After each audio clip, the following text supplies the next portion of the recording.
It's actually a very big honor to be here with the best project managers, I don't think in Kenya, in the region. In our lovely market, we're a good exporter to talent. And I started with project management in 2003 in Standard Chartered Bank.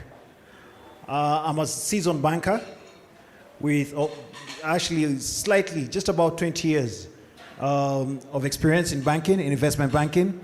I used to lead Standard Chartered's project finance business and sustainable finance business for Africa and Middle East.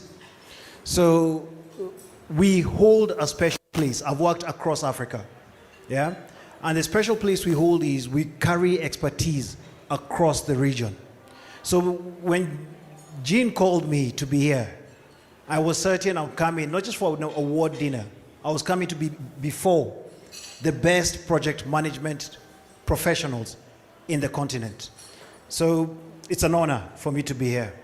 In my journey in Stanchart, I was also involved in implementing a core banking system for Africa. And I was in charge of the project. Yeah? I do understand project management very well. It is not actually, it's actually an art. Yeah? Because it's so dynamic. Yeah? And in project management, as you do any project, it's changing. Yeah? And you need to be so agile with the process. And being able to be, you need to lead, you need to be ahead of the game. Yeah? In all projects that we do, especially I'll tell you in government. Now, government projects, I like what Mwende said. There are two types of project delivery, the public and private. Yeah?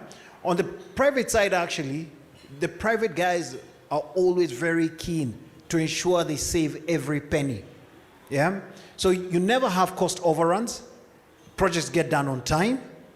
You do not have, you don't have mismanagement. And it's because everyone is watching the coin. On the other hand, in public sector projects, I can say this, there's a project the other day we're looking at the budget, and I was just sharing on the table. We've got a project that's worth about 30 billion shillings. 30 billion, the amount that was allocated in the year is actually a small fraction. If you're to do that project, it will actually take you about 30 years to implement. What does that say?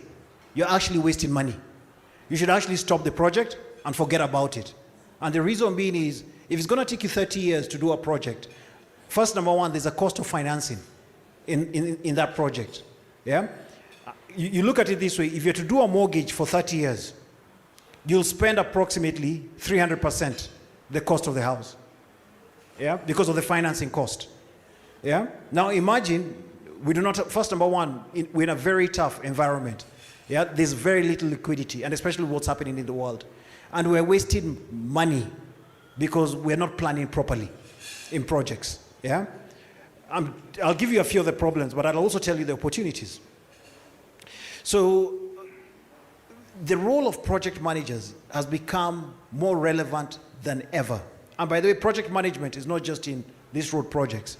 It's in almost all sectors. Yeah? So I would strongly encourage each one of you to pay very keen interest, especially on what we are doing in the public sector. Yeah? And you also wanted to be involved in everything that we're doing. By the way, each one of you has a responsibility because you're the ones who pay us, not the other way around. Eh? You know, we're driven in these big Prados, but we operate like we own the country. The answer is no. You're the ones, the taxpayers are the owners. Yeah? So each one of us has a responsibility, and I'll share with you much more shortly. So as I said here, if we don't manage projects well, we get a lot of, we get issues on cost overruns, we get project delays, we end up doing a lot of repeat work, and we end up having, we're creating efficiencies in the process. Right now, especially what has happened in the world, the world is going through a global recession. And because of what's happening in the world, you look at, we're being hit. One is on interest rates. Yep. Many of these big infrastructure projects are actually funded in foreign currency. The base rate of foreign currency has gone up by about 4%. I remember in my lovely banking days, I just left banking 2 years ago. My lovely days in banking, the LIBOR used to be 0.2%. Right now it's about 4%. So already to do projects, by the way, now this is a very big problem. To do projects that are in US dollar, you pay 4% higher than you paid 2 years ago. Yeah? That's already a problem. That's a headwind for you guys actually in the project management career. Another big hit that we're getting, any of these big projects that we're doing, which are importing produce, commodities or any materials you're importing, the currency has depreciated also by about 20%. Yeah. Another opportunity. I'm giving you the problems right now. I'll touch about the opportunities shortly. Yeah. And lastly, commodity prices across the world have gone up. Yeah. So you're looking at energy costs have all gone up. Meaning, to do any project that you were going to do, let's say 2 years ago, the average cost of a project has gone up by at least 20%. Yeah. So those are headwinds, meaning less opportunities for each one of you. Yeah. However, what is there? What this has done is, because of the challenges that are happening everywhere in the world and interest rates going up, there's also flight of the FDIs. People who would have come and brought in money into Kenya are no longer coming. Is that a bad thing? It's not the best thing, but it's actually an opportunity. It's actually an opportunity for Kenyans to start running these big projects. Last year, we implemented a new PPP law. It's a PPP Act 2021, and I'll strongly recommend each one of you to read it, especially the ones who are looking to get into real business of project management. Yeah? That law, we strengthened local content. Now, what does that mean? You know, all these projects, everyone says is local content, but I can tell you it's fake local content.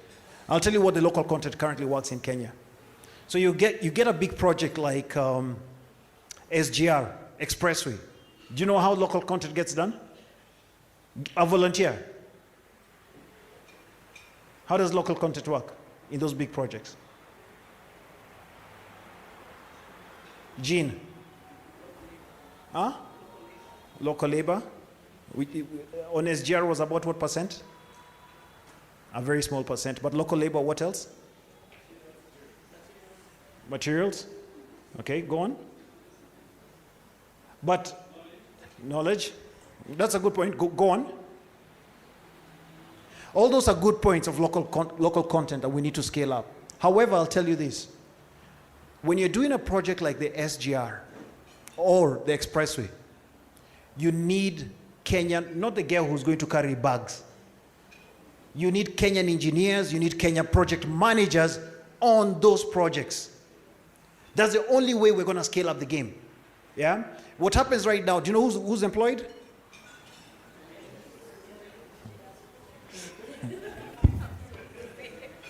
The guys who are employed, let me make it simpler. No, I'm talking about the local content. The local content that's employed is the guy who carries the bags, the guy who's carrying gunias, and the lady who's serving, who's cooking for those local guys. Yeah? I can say this, in Germany, why Germany does well in their industry is because they develop, it's Germans who build their industry. So I'm not saying we're going to go from manufacturing, give me a second, a tuk-tuk to a Mercedes. What you do is, when someone is coming to build a Mercedes in Kenya, be involved in the engineering, in the real stuff. Yeah? And I can tell you, I'll share with you quite a number of opportunities. There are quite a number of opportunities for project management that I'll share with you that are critical. So there's a big aspect. We've got a lot of the headwinds, but we've got also a lot of opportunity for ourselves. Now, in terms of the PPP Directorate, what do? We scale up private capital to do projects that would naturally have been done by government. Yeah? So people participate in PPPs not because they love your country or Or let's say it's Mwende who wants to do a project. That Mwende says, just because I love Kenya so much, I'm going to do this. Most people who are getting into these big projects are doing it to make money. Yeah? It's simple as that. They're not coming here because they love us. They are coming here because there's a financial return. If there's no financial return, the reason they're doing these projects is for CSR. But the CSR quantum, I can tell you, is this small. It is not the real cake. Yeah? So we've got a big opportunity for Kenyan companies to participate. So PPP, we bring in private capital to do projects which are commercially viable and can bring long-term sustainability for the country. If the country had a lot of money, I can tell you this, like Dubai has not done any PPP. And the reason being is they've got the cash. Now, in Kenya, you all know, we're having a very big challenge. We've got 3 trillion budget, 3 trillion budget, 2 trillion in revenues, and a shortfall of what? 1 trillion.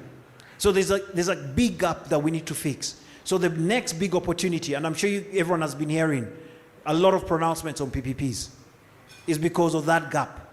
And the way to close that gap is not through debt, it's through PPPs. So our task in my office, and by the way, I'm not by myself in my office, I've got a big team behind me. Our task is to ensure that we package these projects and get the right investors, and we balance the risks within these projects. Now, I'm making it sound very simple. PPP projects are very complex, extremely complex. However, I can tell you this, by the way, the next career, you know, Kenyans became very good in economics for the last, I think, 4 years. Which part of economics do all Kenyans know? Debt. All Kenyans are experts in debt. That's true, right? Everyone is an expert in debt, right? The next big career that people are going to be experts, because I hear it every day and I make fun about this, is PPP. So people think it's very easy to bring in a private party to the table to do a transaction. So if you want to do an expressway, all you do is just call investors. To do one PPP project, the preparation required. I give the analogy of this. A PPP is like applying for a mortgage. Has anyone applied for a mortgage here? So it's like applying for a mortgage. They take your DNA, they check everything, they make sure you're fit for growth. However, to do something on budget, do you know how it is as easy as what? Walk into Nakumat with your credit card and use Naivas, sorry, still on Nakumat days. It tells you I've not been to a grocery store in a long time. Apologies. You go spend with cash and walk out. A mortgage, you have to do, the bank looks at your financial viability. And that test is not easy. On the big projects, it's complex. Now, the more complex the project is, the higher rewarding it is. Now, for project managers, I'll say this, pay keen interest on the PPP space. There is huge opportunity for locals to participate, and in all the size of projects. And don't be shy. Do not be shy. A transaction that cost, by the way, in my office, a transaction that cost, I'll just use simple numbers, 1 billion shillings, and another one that cost 50 billion, will spend the same amount of time to structure the deal. So there's huge opportunity for people to participate, and especially project managers. What sectors am I talking about right now? First, number one, easy sectors, ICT. And actually, you listen every day to what, especially when the president makes an announcement. Just the other day, he talked about when he was in Korea. We're going to digitalize what? Government. That's a huge opportunity. Huge. Each one project, and by the way, the ICT projects are quite quick to close. So there are huge opportunities in ICT. We're looking at transport, roads, which are airports, ports, housing, the BRTs, which is bus rapid transport systems, agriculture sector, special economic zones, manufacturing. There are huge opportunities in almost all sectors. I know I don't want to speak for too long, but I'll say there's huge opportunity to collaborate. Yeah? And I have been working in the private sector, and now I'm in government. I strongly recommend reach out if you want us to have a session. I know I'm here with Dorcas. Dorcas actually did a course in Mombasa. It was Mombasa, Nairobi. I'm willing to get my team to come in and talk to you much more and share with you the opportunities, give you ideas of how you can tap into these opportunities. Yeah. Today is a special day. Today is an awards day. It's not a day for serious things. And dancing, I can clearly see. Yeah? No, the pictures I have with you are enough. No more dancing. There are two aspects, by the way, just to tell you with that picture of Mwende will get me. To either get me fired or promoted. One of those two things. But you know what? I'm a risk taker. I'll go for the hard one. So I'm going to take the hardest risk. If the promotion doesn't come, I know you project managers will hire me very soon. Guys, I look forward for working with you. This is a group this is a very important career. You look at the roads we have, like the expressway, we were talking about it earlier. If project management was done at a very good quality, at a very high standard, it's a great road, right? Are we happy with downstairs? Thank you. Meaning project management went what? There was a problem with project management, right? Good. And I'm sure none of you were there. That's why the person who did that project management is not here for an award. I'm sure about that. Sorry? You know, was there a project manager? I'll say this. The answer is yes. The answer is actually yes. But the challenge that comes in is, and the project manager is a private company. It's not a government company, but it tells you the role each one of us has to play in terms of governance. Yeah? So people say that it's us guys in Gava who are corrupt. That person, I hope he or she is not in, certainly I'm sure they're not here. But I'm saying there's a huge role we need to play, each one of us, especially on the governance bit. And as taxpayers, challenge us more and ask us, why haven't you gotten the right outcome? Thank you very much. I look forward to the evening tonight. I will be back again and appreciate the evening. Thanks, Madam President, for inviting me.